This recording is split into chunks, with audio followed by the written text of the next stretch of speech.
13 is on your side. Welcome back to Evening Plus. The Kalamazoo Department of Public Safety is preparing to launch its all-new fire and rescue series. It's called Rolling Sixes at the end of this month. Before I introduce you to some of the folks involved in the series, take a look at the just released trailer.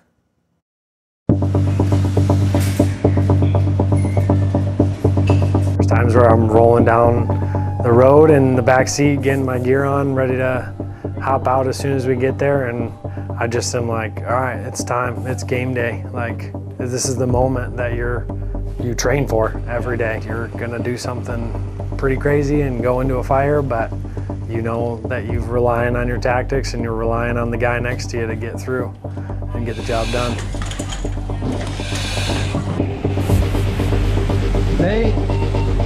You cannot see anything. I mean, it really is like pulling a mask over your face. You cannot see anything. You know, as you kind of start out, you can see a little bit, you know, but as the smoke thickens, you get closer to the seat of the fire, you can't see anything. The heat can be overwhelming. That gear works good, but it's still hot. It's hard to hear. I mean, for some reason, you know, it's hard. You got the sound of everyone breathing. You know, your respirator's kind of loud. You've got the radio going off. You've got, you know, the sound, especially once you start spraying water, then you've got the sounds of steam, and it's hard to hear. It's pretty chaotic. I remember specifically thinking this is way more chaotic than I expected.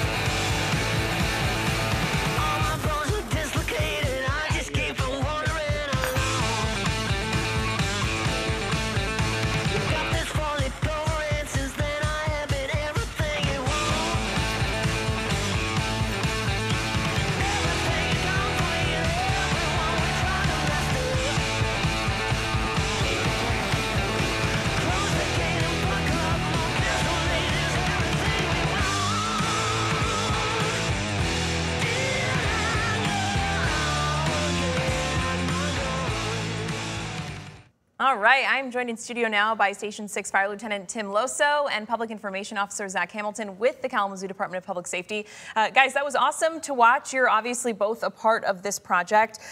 Zach, I'll start with you, as you were very much so the creative mastermind behind this project, if you will. What was the, I guess, inspiration for putting something like this out there? You know, it's not something we see often with our local departments. Yeah, I mean, ultimately, you know, as a public information officer, we're always trying to help bring the public into, you know, what we do every day, right? Especially people like Fire Lieutenant Loso here. And I figured what better way than to literally put them in the back of a rig and actually respond to calls, but more importantly, you know, live at the station with them, see how they train, how do we prepare for those kind of calls when the time comes and the tones go. So that's kind of part of the emphasis on that. So. And I know you guys have been working on this for almost a year now. Lieutenant, for you, what has putting this together been like, you know, from your standpoint, with the focus being on your station?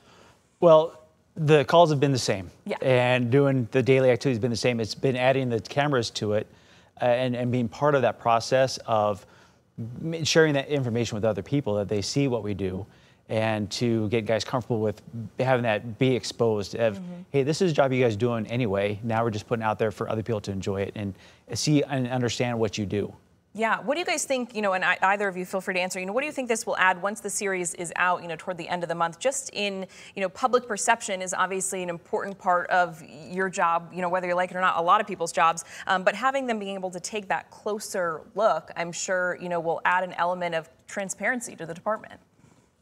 Yeah, I know our chief is very adamant about transparency. That's a big part of how he operates, it's, as well as our entire command staff. So, you know, this is not a new territory for us, having already launched a fairly successful web series with Riding with Roadie, which aired 27 episodes, which was a very fun ride for sure. Pun intended, I suppose. But yeah, it was a lot of fun. So this is definitely a very different type of show, though. I think, you know, with Riding with Roadie, it's very call to call.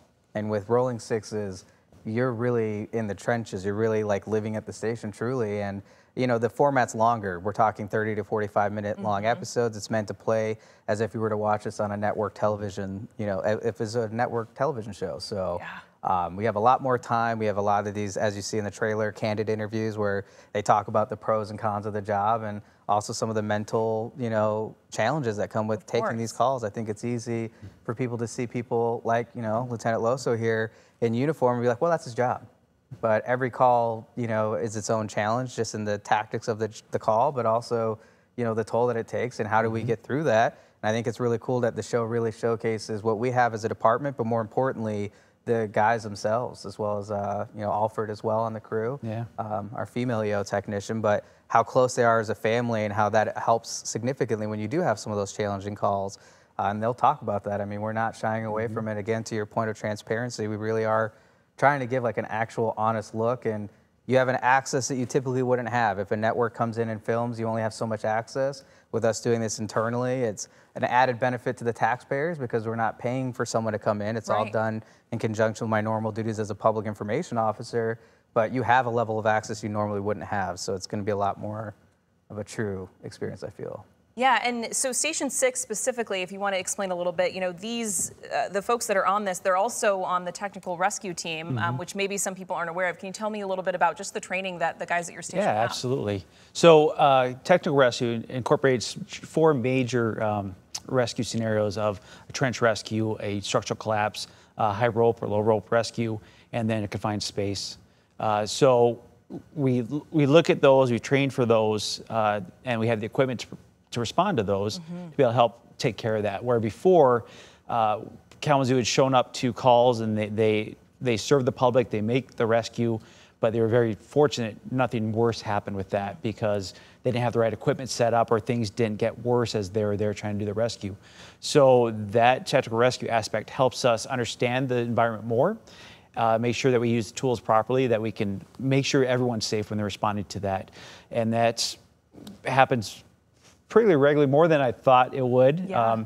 But it's been good. And then we have extra things like arbor rescue of how to rescue somebody from a tree, or tower rescue. We're also a hazmat technician. So, being ready for all that. And then we assist in training the other stations that they can be ready for that too. And all they know is that we can bring the tools for them to help them be successful in their rescues. Yeah, and it's not like just, I'm not minimizing it all, being just a firefighter isn't impressive enough, or a police officer, but to add on, all of this extra training that you guys have that I feel like, a lot of people may not know about. I've done stories on this before where you see where all of these levels of extra training or certifications that can come into play, which, nobody wants to be able to have to use that training, but, things happen where things get crazy, and additional certification and, just scenario training can be so crucial and helpful. Yeah. So that's the dichotomy of what we do is we are out to serve the public, and we train for those moments, right? We train for those worst case scenarios, but that usually means that someone is at risk or in danger or hurt. So we don't wish that on people, but we also want to exercise our skills and our abilities. We want to be ready for that kind of stuff. Being in public safety, we have the law enforcement side, and I was on our SWAT team for a number of years, and that was this team meant to provide extra care and tactics and weapons for those incidents that may be larger than what a normal patrol officer can do.